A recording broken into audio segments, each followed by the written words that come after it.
Hi, everybody. Welcome. For those of you who might not be a current student in Chatham's MFA program, my name is Sheila Squillante. I am the program director. I'm also one of the readers tonight. It is my absolute pleasure to get to read with my two poetry colleagues, Dr. Heather Mcnair and Dr. Leia Wilson. We thought it would be a fun way to celebrate poetry in the Chatham MFA, and we'll also be talking about our process. So not just a straight reading, but a little bit of chat as well.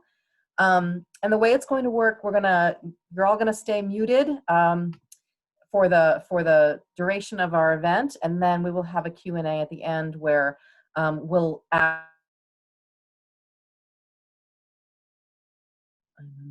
What's happening here? Okay, am I muted? No. Okay. Oh, that was me. Oh, okay. You're trying to mute me, Dr. McNaugher? I see how it is. Okay. Anyway, so there'll be lots of time for you to ask questions at the end. And I would also encourage everybody to use the chat function during the program. If you hear something you like, feel free to respond. We are recording this, so it will be available after the event is over. And so that is all I wanted to say by way of welcome. So now I'm going to scroll my screen down and introduce someone I really like. I am so happy to get to work with Dr. Heather Mcnair. Really difficult person to read after. You'll see what I mean soon. Wonderful teacher, wonderful colleague, funny as hell. I'm sure that'll come out as well in the reading. And this is her official bio. Heather Mcnair is the author of System of Hideouts and Second Order Desire and 2 poetry chapbooks, Panic and Joy and Double Life. She teaches creative writing and literature at Chatham University, where she is the nonfiction editor of The Fourth River. Also, she was the poetry editor for many, many years for The Fourth River and does an amazing job.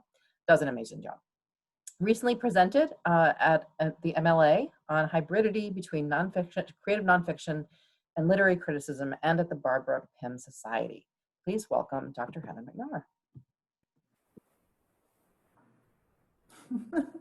Hey, everybody.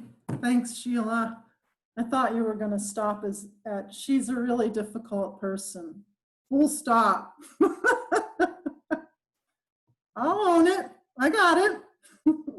It's so good to see you guys. I'm really tempted to bore you all to tears by going and saying hello to each one of you, but I'm not going to, but it's very difficult because I haven't seen some of you in so long. Really nice to see everyone. So I'm going to read a couple poems and then talk to you about some stuff. And then I'm going to introduce my colleague, Leia Wilson, and we're going to go from there. 4 poems for you tonight. They're new-ish. And the first one is called Binghamton, where I went to grad school. Binghamton, 2002, which is suddenly 18 years ago, you guys. Binghamton, 2002. We call it the huge, as in the usual. Spaghetti, price chopper sauce, says meat flavored, about which we're curious than not. The off-ramp of my 20s is splattered with it. We sit elbow to woolen elbow at the edge of our bed. Rent, $190 a piece, not quite nothing. Down the hill twinkles the Susquehanna, the ruined town. Uphill, horses, our dog mistakes for bigger dogs. The Our Lady of Lourdes wound care people must know we just sat down to eat. Do you have a wound that won't heal? Asks the 9-inch TV. True story. We'd get there, we'd sit down, we'd start to eat, and there'd be this, do you have a wound that won't heal? Commercial on, every time, inevitably. My next poem is called The Sweatshirt. Some of you have heard the next couple of poems. And actually my last poem I worked on in thesis seminar with my students. So that's always exciting for me. The sweatshirt. Today I saw the new girlfriend. The new girlfriend is from, overpaid for her house on, works at, went to, brother's name is. The new girlfriend sighting produces a rash, which to scratch would be to make her know that I know I've done the work. I know every formerly rightfully private thing the internet told me about you. The new girlfriend might consider updating her online presence because IRL, the new girlfriend, is not, alas, a thumb in glasses after all. The new girlfriend, I'm 97% certain it's the new girlfriend. Like many women and a few men now, she wears a mask. So who knows anything anymore? But her sweatshirt from that disastrous drive to Colorado, I've worn that one before.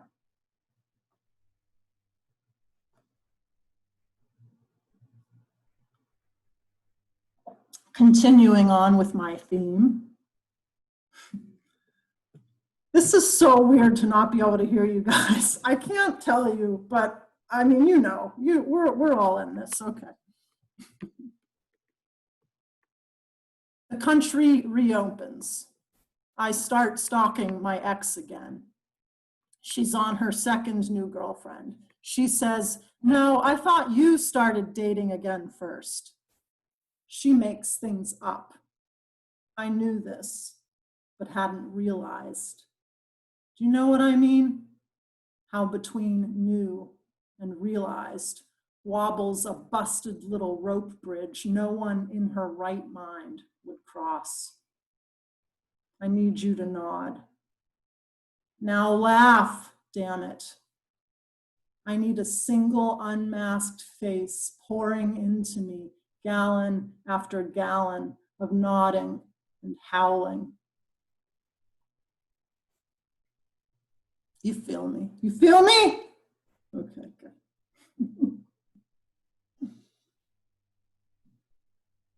And this is a poem called The Stacks, and this is the one I wrote in thesis seminar, so thanks you guys. The Stacks. That was a spiritual time for me. By spiritual, I mean my spirit was involved, reshelving the books my fellows had sought and held, and would again for a precious while longer seek and hold. Some titles I remember. The Myth of the Paperless Office. The American War. Did you know in Vietnam it's the American War? This was when the obvious elbowed through the angry mob of my judgment, grabbed my hand, and got me the hell out of there.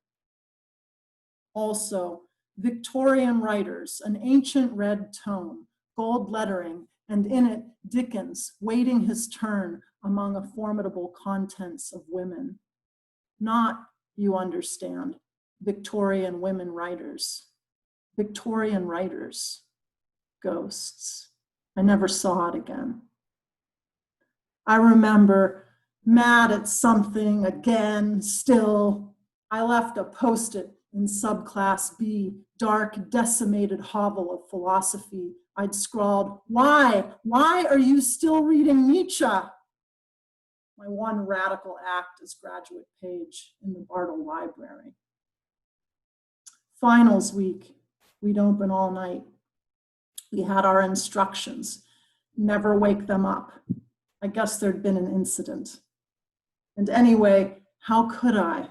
These Long Island monsters by day, sound asleep, just kittens, my kittens. Thank you.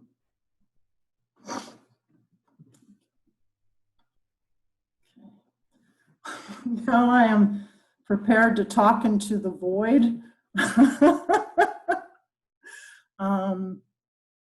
About my process, my craft,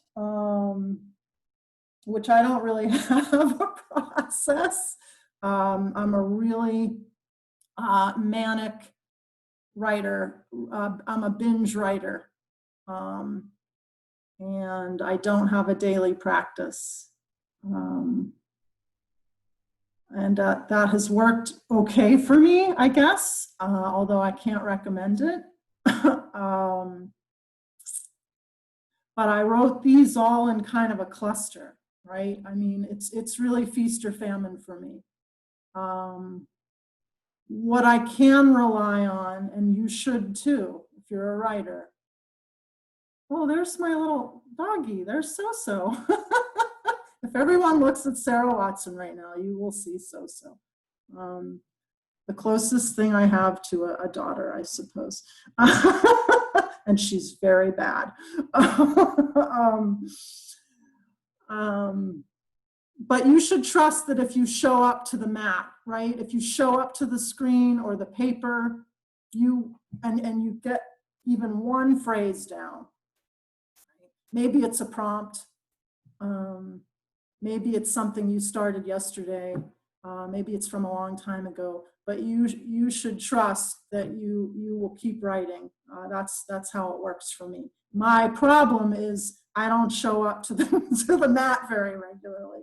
But when I do, miracles happen. And even if the miracle isn't like a great poem or a great story or essay, it's the fact that like the next time I look outside, it's dark out, right? I've totally lost myself in the process of writing. That has to be the miracle, because sometimes the actual product isn't that great, although I'm always totally in love with it for at least a day. So there's a payoff there. But I hadn't written poems for a long time. I've really been writing prose for a number of years actually now. And these poems, the three of them at least, the sweatshirt, the country reopens, and the stacks, they all just came in like a flurry. I guess they'd all been bottled up in there. Like that's the other thing that happens. Like if it's not going into the writing, I really wonder, like, where is it going? And it's not anywhere good, right? So it's much better for like the rest of my life and like everybody in it if it's just like more regularly going into this. I'm pointing at a screen. That's why I'm doing that. But if I'm writing, but I don't know. A couple weeks ago, I wrote all this and I was really into it. And I told my colleagues, Sheila, Leia, they were there. I said, like, I'm going to commit to like once a week, a creative thing, and once a week, a like submission kind of thing, right? I don't know. I think that was 3 weeks ago. That was a good week. It was a really good week. Anyway, that's really all I got. We can Q&A it later. I'm going to introduce, it's just such an honor to introduce my colleague, Leia Panina Wilson, who is proudly Samoan. We had a funny talk when Michael Bloomberg took Samoa. He took American Samoa. Do you remember that? That was so long ago. Who's Michael Bloomberg, right? Anyway. When she's not reading YA Lit, she likes to bake, mix drinks, pet animals, and play Magic: The Gathering. She's, I think I can say this, a consummate puzzler, right? There's often a puzzler. Yes, right? very puzzle. Yeah. And I just consider her a maker in general. She weaves, she's a maker. She is our maker, okay? And she recently took over as editor-in-chief of the Fourth River, and it's precisely because she's a maker that I know the journal is going to be in excellent hands. She's also the author of I Built a Boat with All the Towels in Your Closet and Will Let You Drown. I love it. And Splinters Are Children of Wood. Her work has appeared in Denver Quarterly, Dream Pop Press, and Split Lip. The poems in her latest book, which I think is due out any second now, This Red Metropolis, What Remains. The poems in there are, they quote, answer a call to go feral. I love that. Please welcome my colleague, Dr. Leia Penina Wilson. Thank you, Heather. I love Maker. I love that so much. I'm going to steal that. I think if you love the poem for a whole day, it's ready. It's done. That's like a lot of love to commit to one thing at a time, too. I can't even muster that myself. So, okay, when I was thinking, I'm going to read some poems, but I was thinking about what Heather said about not having a process, even though she then described her process to us.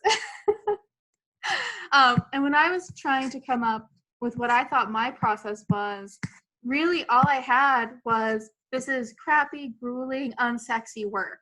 And then I stopped and stared in horror at like the little paragraph that I had written, just because you do have to show up and it takes a lot of work and no one is there to continually affirm you, except for in this space, right? Because you're in the MFA. So we're here for you.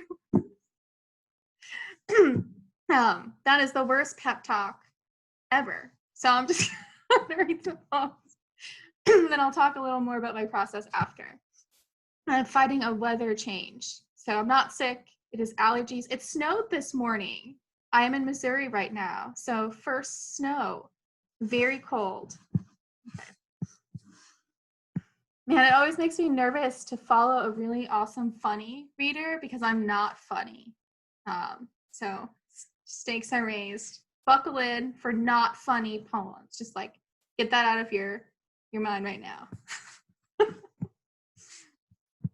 This is from a long poem, and I'll just jump in the middle of it, called This Red Metropolis, What Remains. It is from the book that dropped this weekend.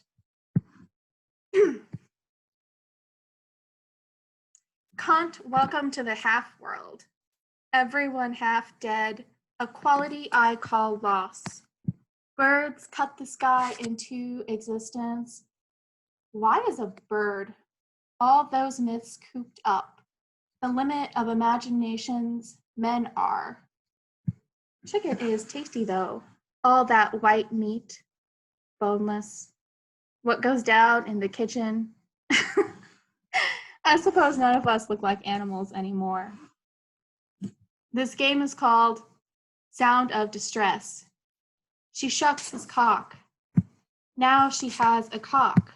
She says, shuck a cock, we can both play Oh America, why? Is this that awkward pit sweat?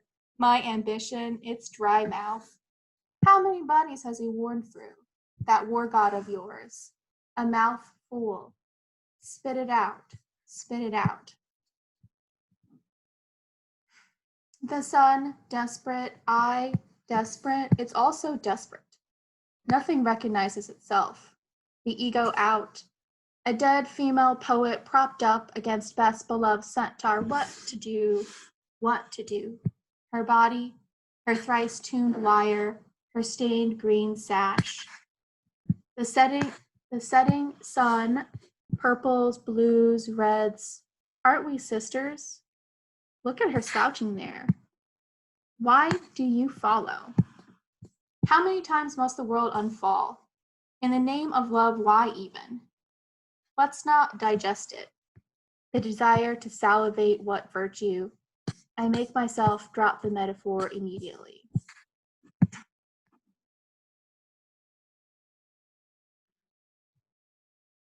The great thing about having a cup of coffee when you're reading poems that don't have individual titles is that between them you can drink a cup of coffee to signal that you're moving on to the next poem. All right, I'm going to read a couple newer poems. The argument, or to be continued. One night in disquiet, having caused harm and lowered expectations, when all eyes looked toward the precious pine tree and the murder cup still newly gifted, and I couldn't cook for you, remembering I myself nothing more than a meal too, dreaming the end dream, we love each other no more. I thought to make you only miserable. Only in this timeless tale of gods and hero it happens again, severed head held by severing hand. Till death our last bond, I watch bleeding. I can't even control my own gaping bleed. My wasted wound, my festering. Oh my, what won't you hang on a door to ward against? Some precautionary tale. Do we part here? Could we? I mean, I don't think there's a song you could sing that would be charming enough. Left divine by kitchen knife, wild belief and contempt. $5.77 a pound. Ground meat in the meat section with a sell-by date on sale. Of course I'm afraid of my own body. Death trapper, tomb keeper, sweet perishable, cast out without burial. Did you even love me? Can I not say more tenderly what allegiance wouldn't fell sick sickle? Come harvest here. It's Frenchy. Oh yes. Hades is a good fuck, but the frenzied feast burned out all its politeness, burned all of heaven and earth and the rape and other fascinations. And the rain came down like dawn did once, depleting our mana, our energy, and our spirits were dragged out, drugged, damaged, deranged. We looked upon ourselves and we ran away. I run away rather than continue in meaning I continue ridiculous. Trying to locate in the outside world where the moon hails holy night, my vast despair, my desperation, my sister.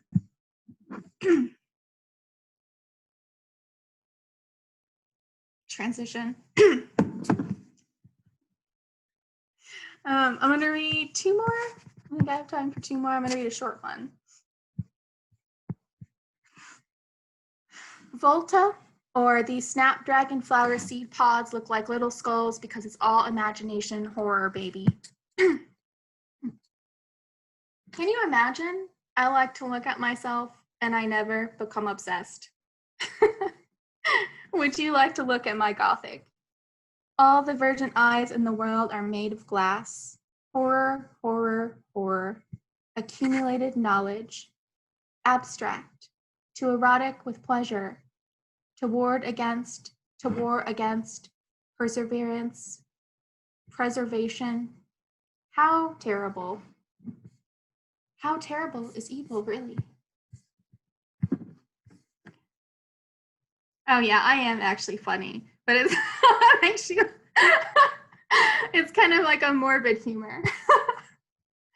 Okay. One more.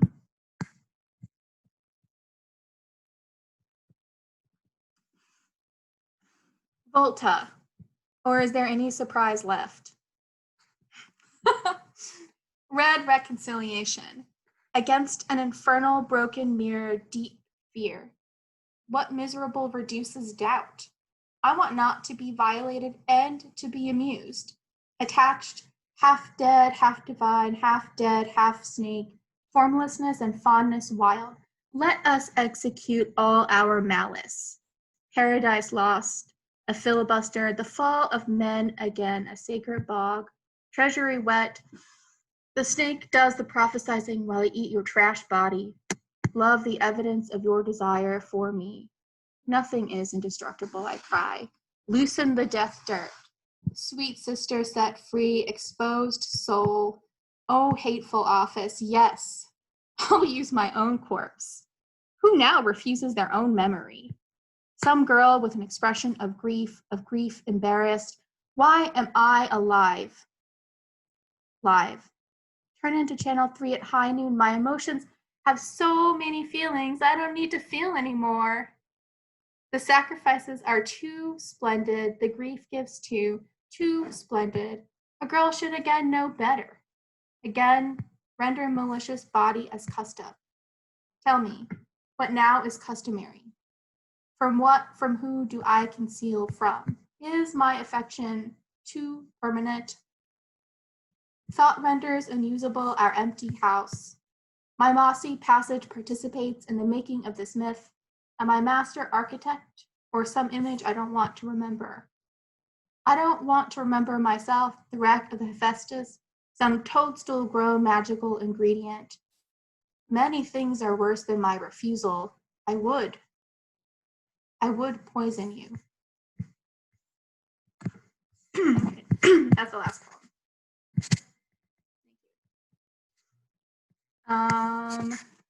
Thank you.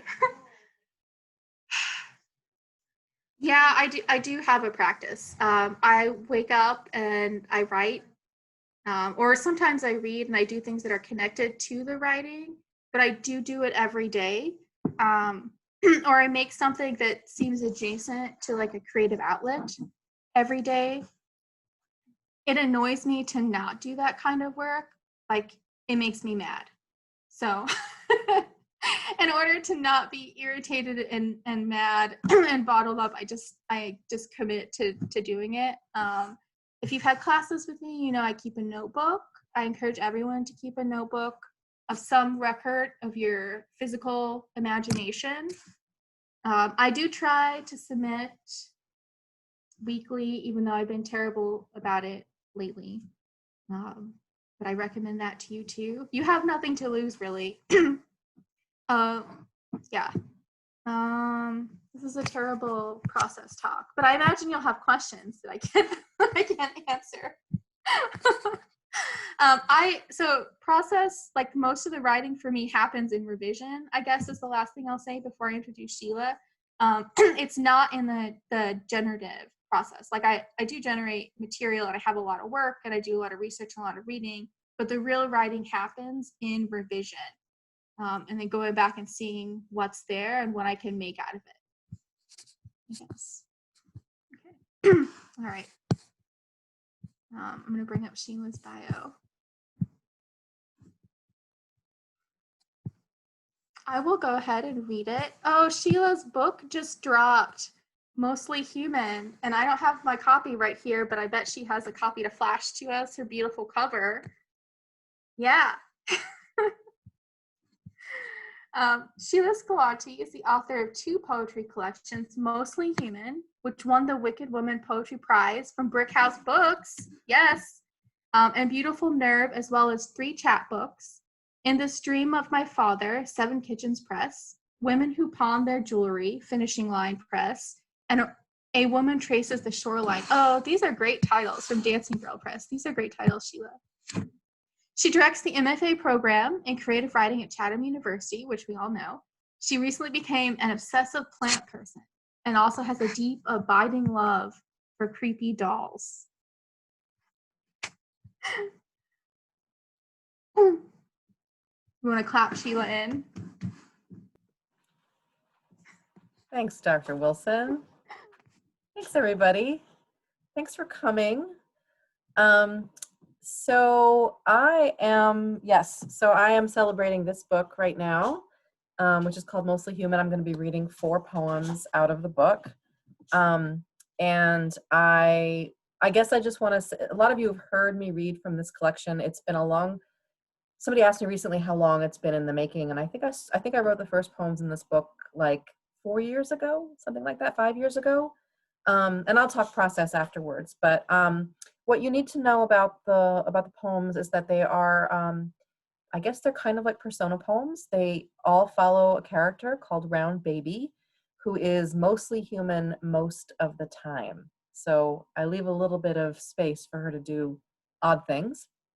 And the 4 poems I'm going to read tonight, they all take place in the 1970s and the 80s. They follow her from about her birth or her, young childhood to the time she's about 15 years old. So she's about my age, and she experienced a lot of the same things I did, but she's not me, not exactly.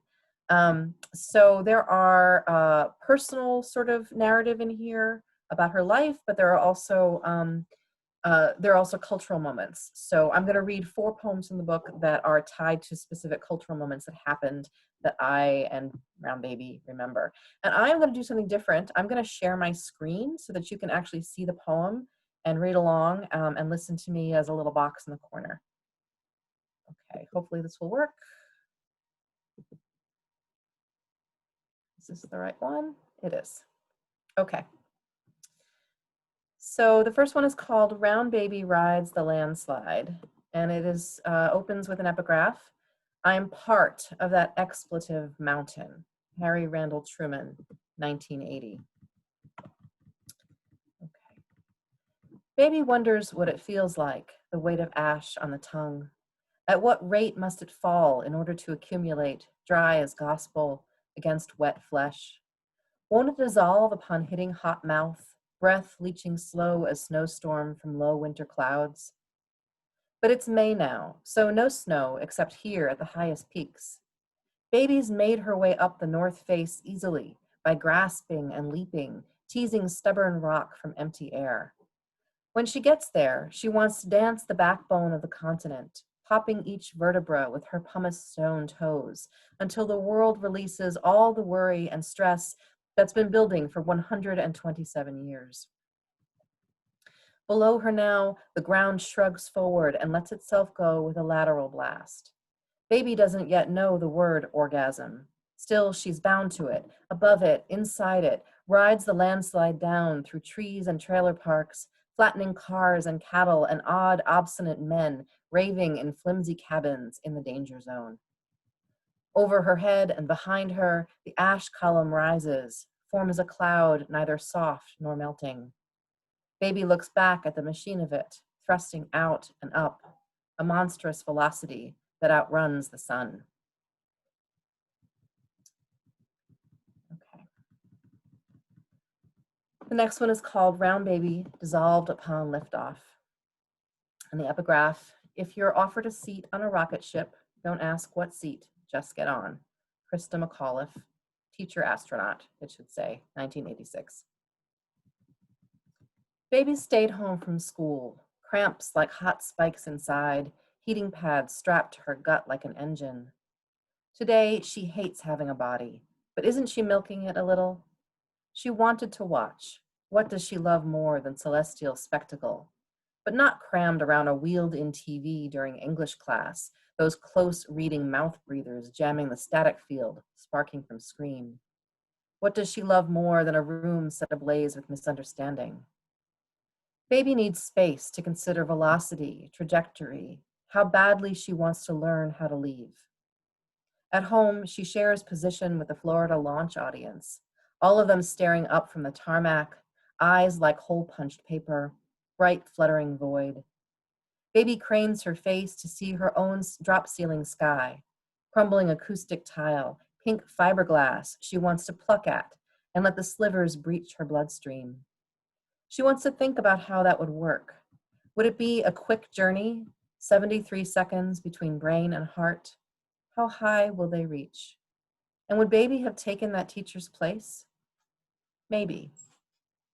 She knows the tropopause, can both see it and see through it to a higher space, a realm beyond her own dull knowing. What's above beseeches, clever and technical, but there's just no way to reach it. Baby falls back to her watch spot on the couch in time to feel the shiver, the thrust and burst of brightest flight. They're gone now, Baby, dissolved upon liftoff, low plume of white, barest branch framed against frantic blue sky.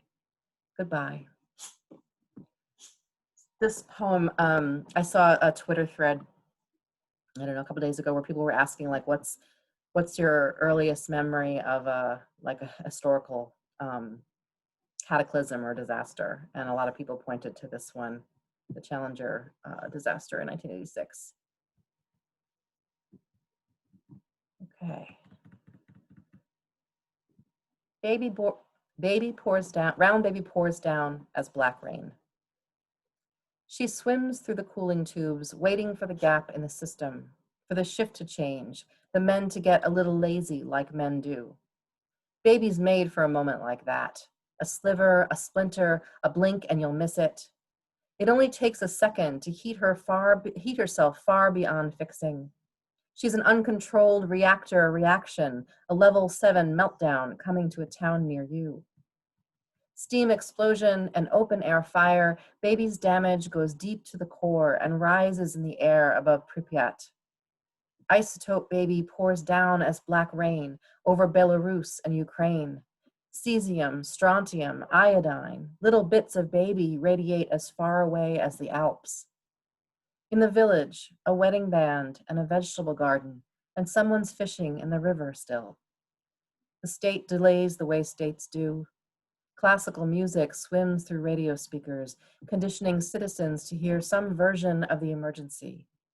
Baby's gone, but also inside every living thing for miles. Boar bristle, fingernail, fish cheek, cowhide. Find her residue thriving 30 years, 70 years, 3,000 years from now. In the red forest, in the nervous birds, in the dogs missed by bullets, in whatever creatures follow from the brown bear and the lynx, inside the exclusion zone, guarding every glowing thing we left behind.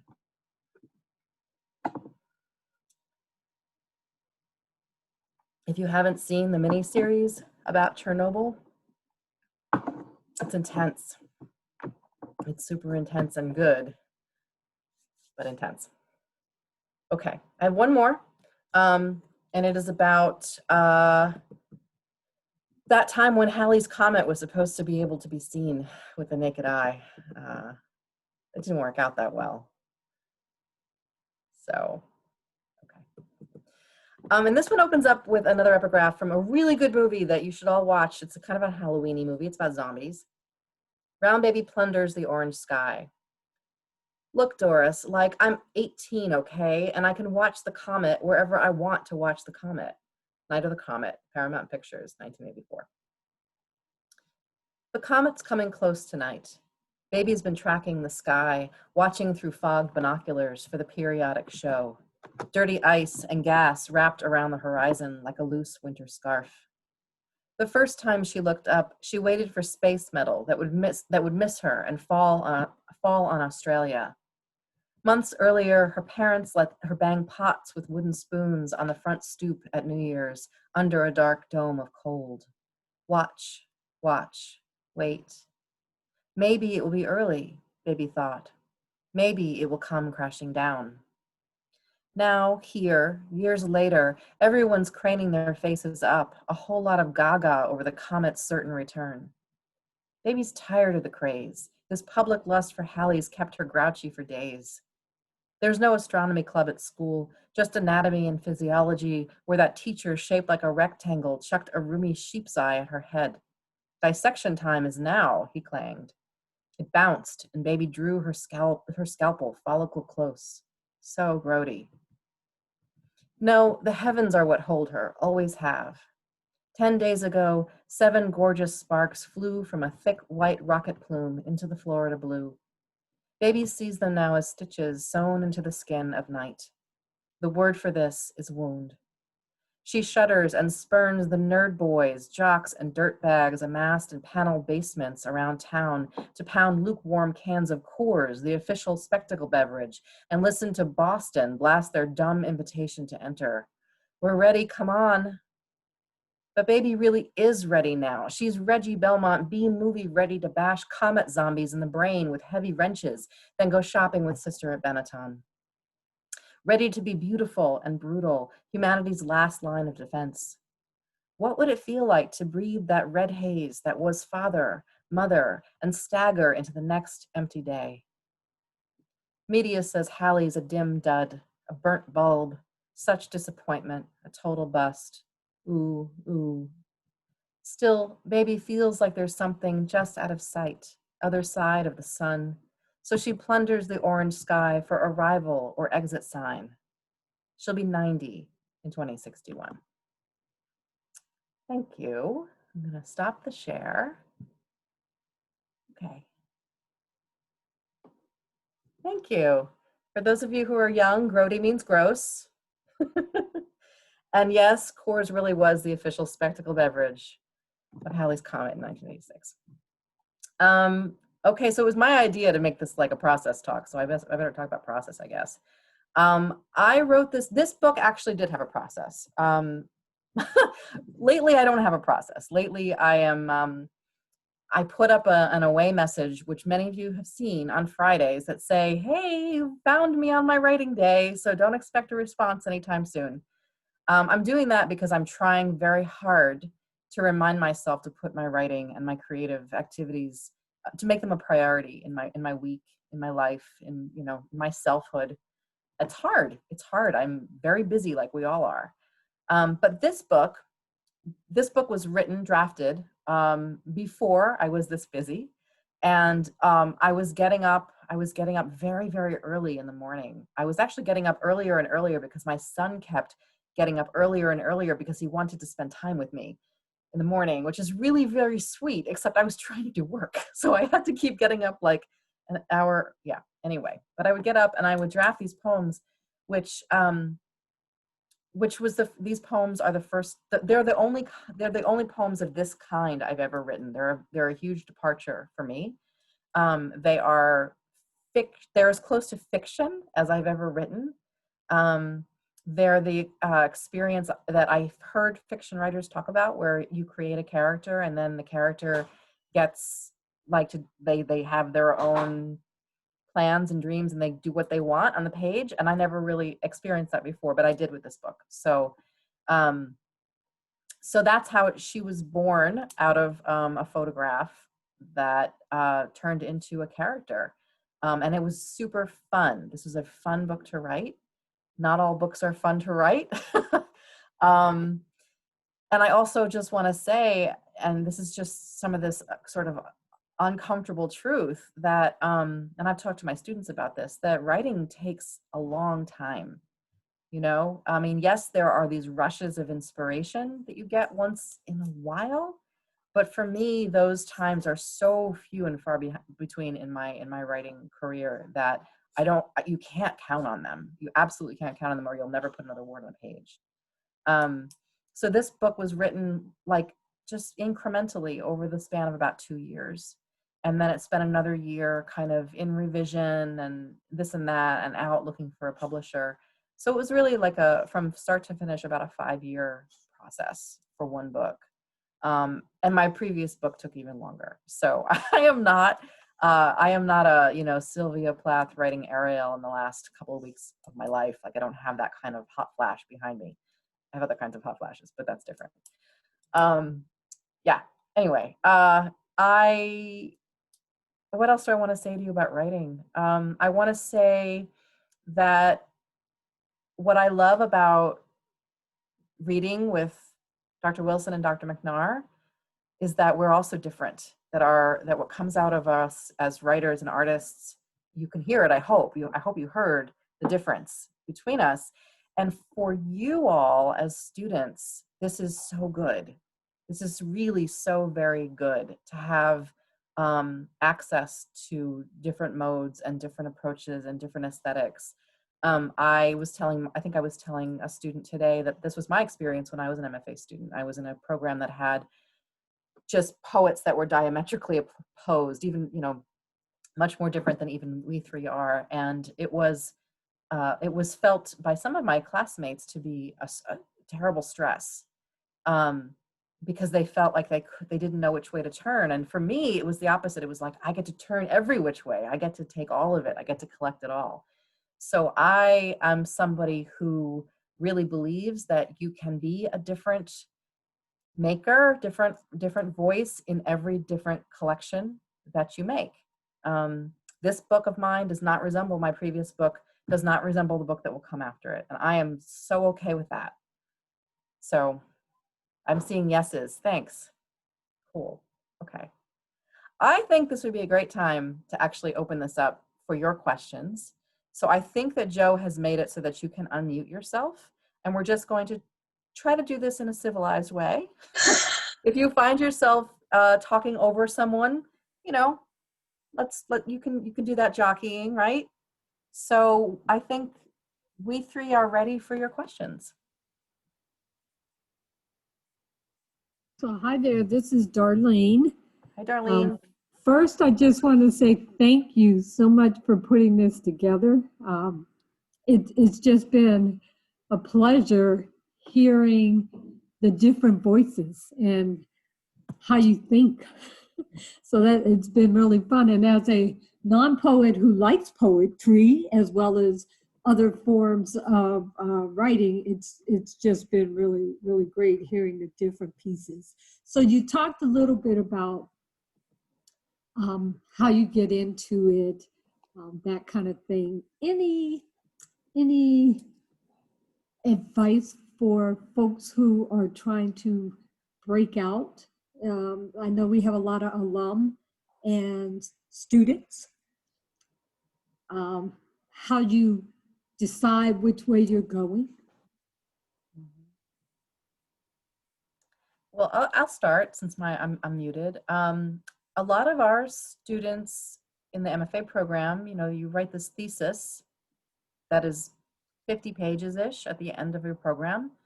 And what we see a lot of is the next step is often to create like a chapbook collection. And a chapbook, if you're not familiar with that term, just means it's a smaller volume. I think typically it's under 30 pages or so, whereas a full-length volume is about 50. So that's a nice stepping stone that a lot of our students take. Heather, Leia, you also weigh in. Yes, if you're thinking about publishing, if that's what the question is about, then lit journals would be one way. It's smaller than a chapbook because it's one contained piece. Or I guess, is the question about generating work? Yes, and how you decided which direction your work would take, or did it tell you? Yeah, I guess I want to say often my work tells me, or sometimes, and this is like a really ugly truth, I'll let it go 3 different ways, but I'll have to majorly revise it each time so that it looks nothing like what it looked at before. And that just requires that kind of gross work Sheila was talking about. She didn't call it gross, but it's messy, right? And it's not nice. And you have to be an editor. Like, you have to set your ego aside, which is something I talk about in class a lot. And it's hard to set your ego aside when you've spent who knows how many hours over these words. And you're like, these are fucking beautiful.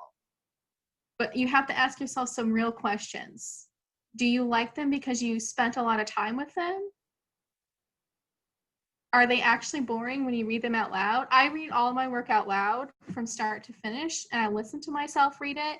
And if they're, yeah, it's like a real relationship. I see that in the chat. That's exactly right, Vivian.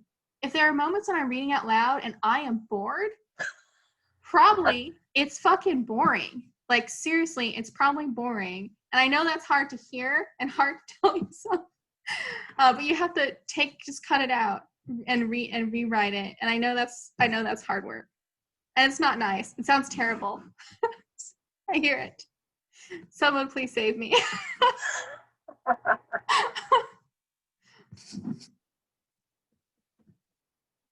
Yeah, you do. There's risk in that. Heather, go ahead. Yeah, I'm just thinking about this because I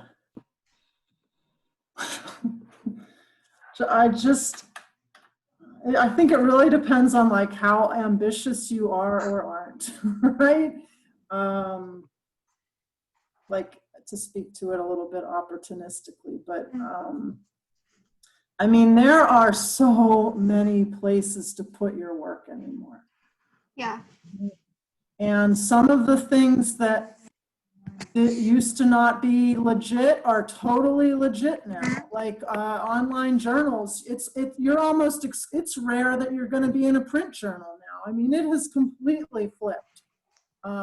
Just in the course of like my career, which is, let's say it's 15 years, whatever. And I think that's just going to keep going. The pace of the ways you can put your work out there and get some sort of acknowledgement for it is going to keep changing. And so, all on the flip side, maybe same side, The internet is forever. And you will have regrets. And your relationships with people are more important than your work being out there. And that maybe takes a couple missteps, hopefully not irreparable. But how to kind of, I think the art chooses you. I mean, who among us would sign up for the poverty of being a poet in this country? I mean, really, truly. If I could write Totally. novels, I mean, and maybe that's in my future, but like if I could pull that off, I'd be doing it. Okay, the art has chosen me. I don't feel like I had much of a choice in the matter, and I'm okay with that. I get to be with you guys. I get to teach, and that's a privilege. And my writing and my teaching are very intertwined. So. Yes, Heather is still funny, Laura. It's true. I think that's Right, true thank too. you. And I also want to point out that at least Heather and I also write essays. And I find that I don't know how to, if people have asked me, like, how do you know if what you're writing is better for nonfiction or poetry? And I don't even ask that question anymore. I just let it come and follow it where it wants to go. I suppose if I could sit down and look and like dissect, like, oh, it seems like I spend more time with this subject in prose and this subject in poetry, but I don't know. I don't care that much. You know, I just want to make good writing. I just want to make good pieces of writing. Great question, Darlene. Thank you. Anybody else?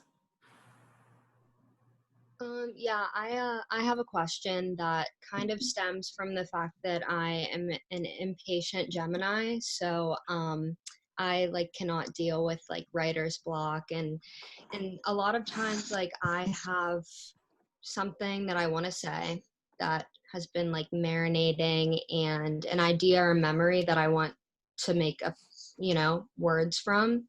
But a lot of the times, like, I'll sit down to write and I can't find something that will reflect this pinpointed feeling that I have. And I was just wondering, like, if anybody else had that experience, and how do you sit down every day to write based off of like this deep thing that you want to transform into words that you just can't seem to find something good enough to make a reflection from it. That's something that I've been struggling for a while, that I usually sit down and try and find like that creative burst to kind of carry me, but it's hard for me to write every day if I can't find that like reflection, I guess. I would say if it's hard for you to write every day, don't write every day. I mean, there's all kinds of ways to do this. I do have to let it build up. Probably not as much as it does, but something I have to wait to understand or to know what's nudging me, what's not letting me go. And that takes like some weeks, right? It takes an event, or it takes years sometimes. Like, oh, why do I keep dwelling on that memory or that event? Or why is this now recurring? That takes time to really generate. Yeah, I wouldn't force it. But I would also say, and Emily, I think I said this in our class, you can still have a writing practice, can be daily, that doesn't wait for that reflection that you're talking about, which is a little elusive, and I know that in our class, we talked about writing from objects, writing from objects, or writing, via collage, taking source materials from other things and compiling. There are different ways to compose, and you can play. I mean, part of this can be play, and it's like using a muscle every day and building it up. My dogs are having like a fight over here. Can you hear them? It's like this big bulldog going, anyway. Oh, this is being recorded, isn't it? Anyway, do you know what I mean? Like it can be play. It doesn't have to I think if you wait for that like bulb of insight or that epiphany, or that, like, we often hear students talk about trying to write something universal. And my answer to that is always don't. Don't try for the universal. Go for, go, like we talked about in class, here's the pen, write the pen, describe it, like find a piece of, I don't know, here's an earring that's interesting to me. Write about the earring, describe it. And from that, I think that's how you find the deeper insights and the epiphanies. I think they come, if you give it a little space. If you start chasing it down, it just runs faster. That's my experience. I just want to totally agree with both of those things. And I think you have to write the crappy draft, to be quite honest, and not worry about if it's good enough or not, right? Because like that's an idea that's associated with masterpiece, like the idea that you might write a masterpiece, right? And that's, to me, a function of ego. Even the idea that what you're writing isn't good enough is a function of ego. And you just have to write past that. And the only way I know to write past that is to write a crappy draft, write a crappy second, 15th draft. Which is like my terrible pep talk time. Very sorry. No, those are all so helpful. I'm like so impatient with my work. I'm like, why can't you be good enough? That's fine. Right into the impatience. And every time you say, why aren't you good enough? Also articulate, why isn't it good enough? Like, what about it? What rubric are you creating for your own writing, I guess is what I'm trying to say, which is something I do with my own writing. Like, why isn't it matching up to whatever you're recognizing as quality, right?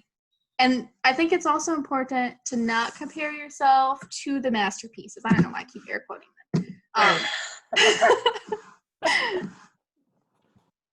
Great question. I have a question. Oh, I hear somebody. Arista? Yeah, but somebody else can go, whoever it was. Okay, I'll go. I have a question for Sheila. I was wondering, were these recent pieces ever going to be prose in your mind? And I guess also along with that, what do these pieces lose or gain for being poetry as opposed to prose? The pieces that I read, you mean, Matt? They were always going to be poetry. I remember had a very clear thought in my head about music. I wanted, and I know that we're talking a lot in our class about music and prose as well, but I really wanted these to be very tight musical poems. And at first they were very small poems, and and then they just expanded. No, I never imagined them being prose. Although I will tell you that over the years of trying to place the manuscript, I do have two really close friends who were so sure that this should be a graphic novel or a graphic poetry novel, whatever that is. I don't know, but I don't draw. So it was never going to be that. And I still, even having said that this is the closest I've ever come to writing fiction, I'm still terrified of fiction. I still can't even imagine writing a short story. So I don't know. I mean, I guess I could turn it around and ask you, what do you think it loses for being poetry? Nothing. Good answer. Not necessarily. Not necessarily. Yeah, no. It has to lose something, right? But I'm not sure. It has to gain something. But that's not necessarily.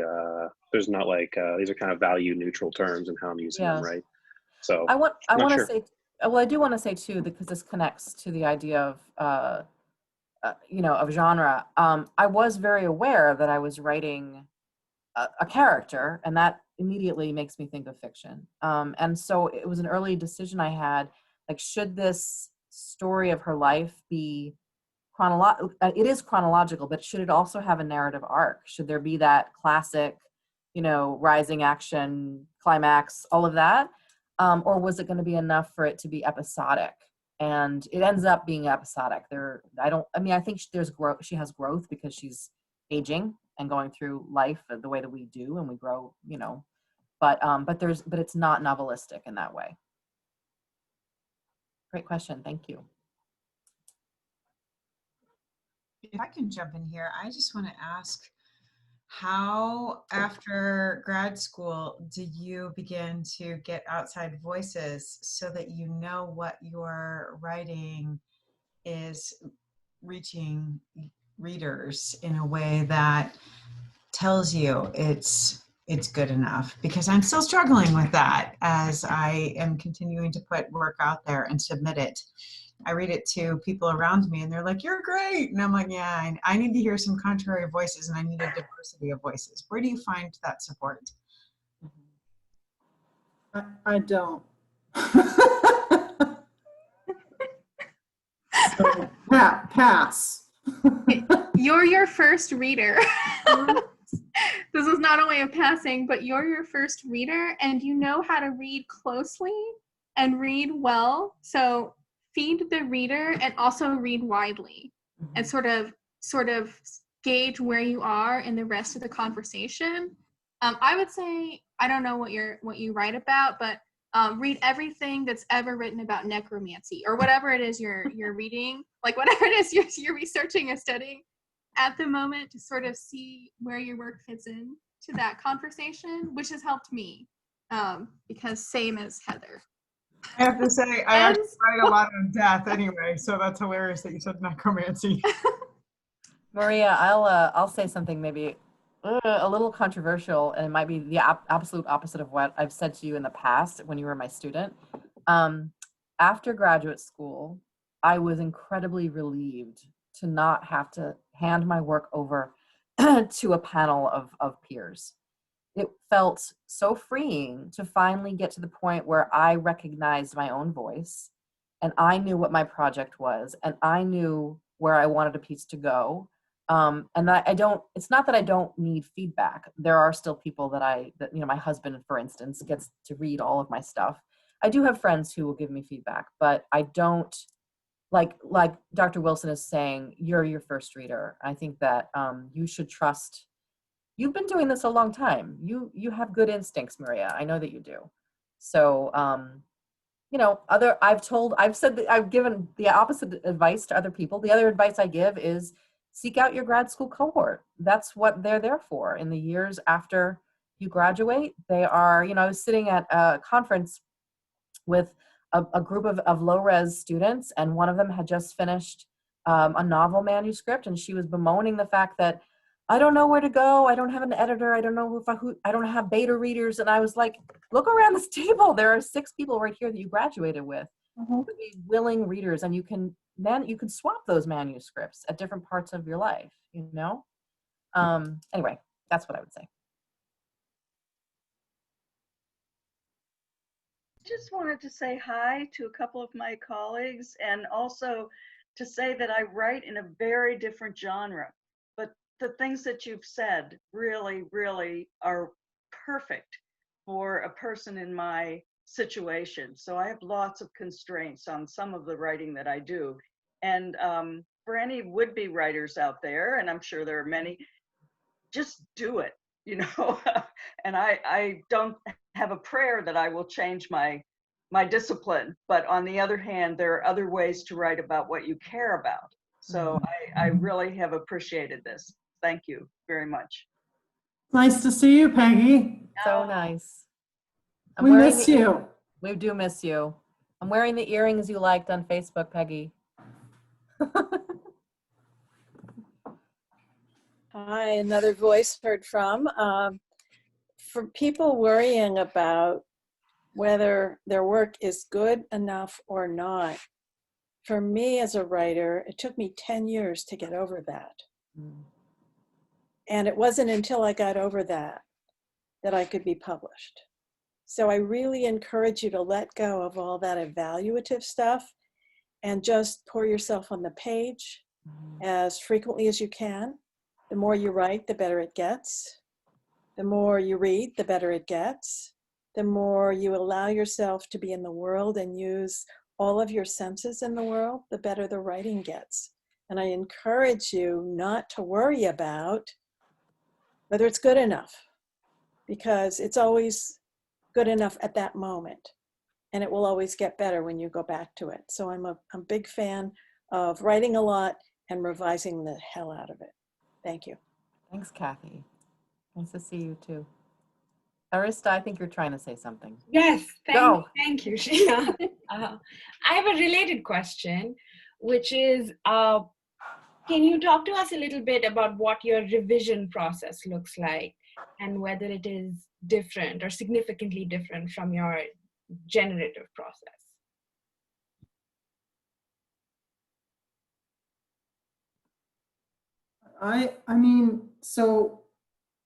Now I compose even poems almost entirely on the computer, right? That has probably changed that process for me completely in ways that I'm not really a fan of. One, I no longer have like the old archives, the old, like, once it's gone, it's gone, versus crossed out or whatever. The other thing that I could do this, right? Nobody's stopping me. But the other thing that I used to do with poems and be so excited about with poems, including like, I'm looking for our anthology, Arista, it's on my shelf, but including like other people's poems, right, is to write them out by hand. To get like physically sort of intimate with a poem or a paragraph. I just don't anymore. And I think my writing maybe has suffered, or at least my process, my like tangible joy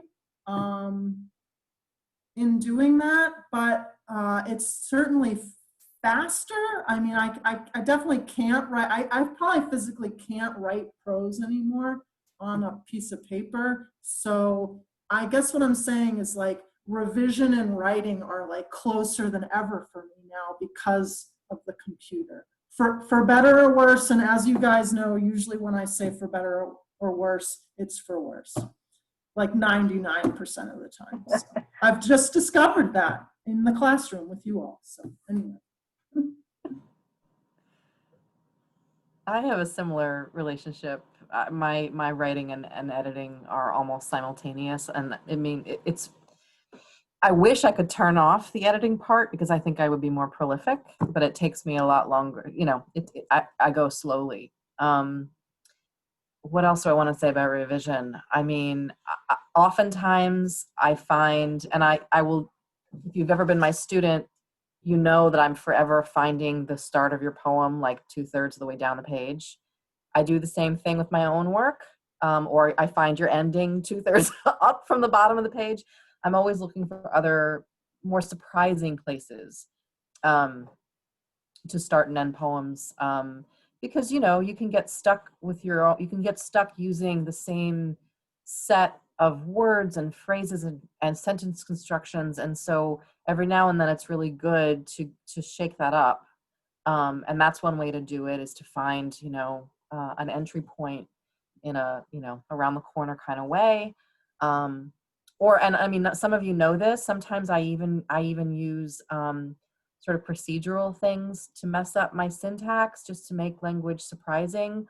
There's a really fun online, what's it called? It's called like a cut-up generator. It's called the Lazarus text mixing deck. It's this nutty thing where you can take a big chunk of your prose and stick it in there and press mix, and it will spit your prose back out in this almost unrecognizable syntax. And of course it's unreadable as, in terms of meaning, but you can find really interesting, combinations of words and invent new words that way.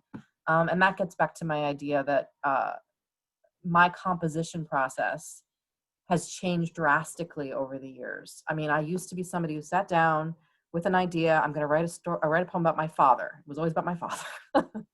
And it's going to be narrative, and it's going to be about my feelings. Nothing wrong with that. I have lots of feelings about my father. But after I had children, my process changed because my brain changed. And I didn't have enough, I don't know if it was my attention span. I felt like I was doing things simultaneously all the time. And so my writing process got very different. And that's when things like collage and procedural poetics and things like that started to creep in. not all the time. Again, it's just one tool in my toolbox, but I can reach for it and say, I'm having trouble starting something, so I can start with play. So I think it's important to remember that there's more than one way to begin.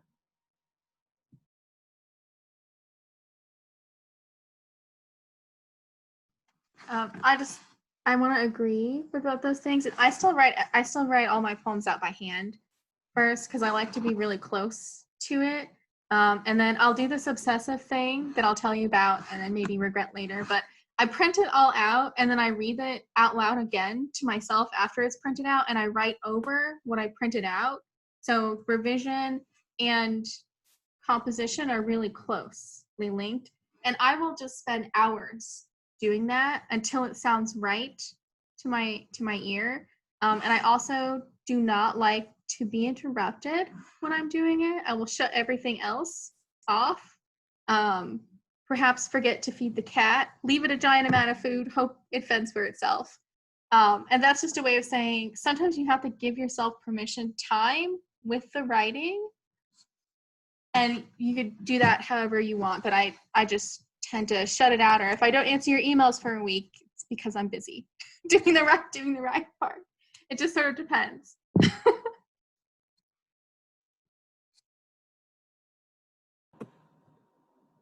Anybody else?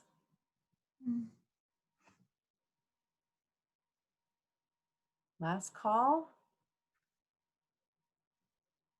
No? Oh, Mark. That is too much pressure. Oh. Mark, you're muted, Mark. Forgive me. That's okay. I don't know if this question's come up yet, but what's next? I've started writing a lot of fiction. Fiction? Actually. And it started sort of, I was just starting, we talked about this just earlier in my class. I was calling it fiction because the headache of nonfiction and like sticking totally to the facts when the facts are like, I have played out the facts of my life so many times in poems and essays, like they were getting like kind of boring to me. And fiction gives me the opportunity, even if 90% of it's true, like I get to have like try on like a single dad instead of growing up with a single mom or something like that. You know, I get to try that, or you know, I can grow up in like St. Paul instead of Pittsburgh, or it's just I read more fiction than I read anything, and so I think I'm finally ready to like join those ranks, or at least try. So. And that's never translated into persona poems for you? Nah. Yeah. I have such like an obstinate relationship with poetry. Don't get me started. I'll discourage everyone. I am working on, I have two projects, I guess, on the horizon. I have a memoir that I've got about 2/3 of a first draft written.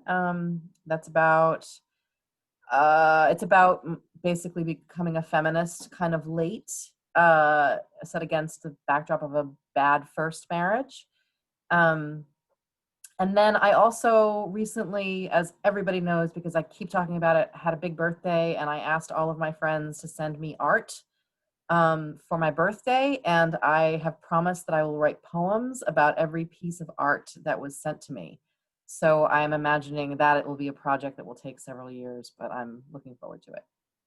Can I send you art? Please, everybody send me art. Send me art. You'll get in my book. I'm working on two projects right now. A series of poems that are sort of about necromancy, which I talk about sometimes. And then I'm started to read a book called How to Write a Novel in 30 Days that Atessa Mossbag talked about reading and then writing her first draft of McGlue that way. So that's what I'm doing. Are you doing that for the National Novel Writing Month, Leia? I don't know if it's going to sync up exactly with the month, but I am going to try to read the book and then do the 30 days. Wow. I do similar things with poems sometimes too. Tupelo, I forget how to pronounce that. Does this you can volunteer to write one poem a day for 30 days, and they publish it on their website, which I recommend to anyone writing poems or short flash prose.